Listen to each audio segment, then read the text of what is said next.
দত্তাবাদ জোড়া পুকুরে পাড় ভেঙে গাড়ি পুকুরে রাতে পার্কিং করা ছিল।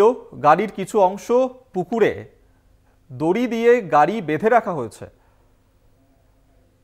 দত্তাবাদ জোড়া পুকুরে সেখানকার ছবি এই মুহূর্তে দেখাচ্ছি। দত্তাবাদ জোড়া পুকুরে পাড় ভেঙে গাড়ি পুকুরে পড়ে গিয়েছে এবং রাতের বেলায় পার্কিং করা হয়েছিল গাড়িটিকে। গাড়ির কিছুটা অংশ পুকুরের মধ্যে চলে গিয়েছে এবং বাকি অংশ দড়ি দিয়ে বেঁধে রাখা হয়েছে।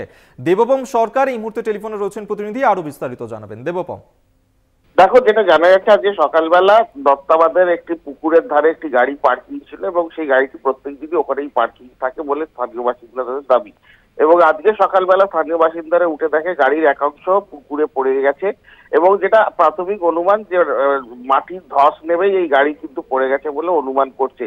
এবং পুরো গাড়িটি পড়েনি, কিছুটা অংশ পড়ে গিয়েছে এবং তারপরেই তারা সকালবেলা দড়ি দিয়ে গাড়িটিকে বেঁধে রাখে। পরবর্তীকালে স্থানীয় বাসিন্দারা এবং পুলিশ এসে ঘটনাস্থল থেকে গাড়িটিকে উদ্ধার করে তুলে নিয়ে আসে পারে। এই মুহূর্তে গাড়িটিকে পাড়ে তুলে নিয়ে আসা হয়েছে। এখনো ক্ষয়ক্ষতি কিছু হয়নি, কিন্তু যেটা মনে করা হচ্ছে ধস থেকেই, রাস্তার ধস থেকেই, পুকুর পাড়ের যে ধস, সেই ধস থেকেই এই গাড়িটি পড়ে গেছে আংশিক এই পুকুরিতে। ধন্যবাদ তোমায়। দেবপম সরকার আমাদের সঙ্গে টেলিফোনে ছিলেন প্রতিনিধি। দত্তাবাদ জোড়া পুকুরে পাড় ভেঙে গাড়ি পড়ছে পুকুরে।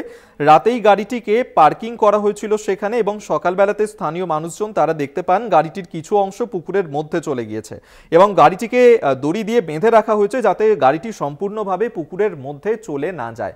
সেই ছবি এই মুহূর্তে তুলে ধরছি।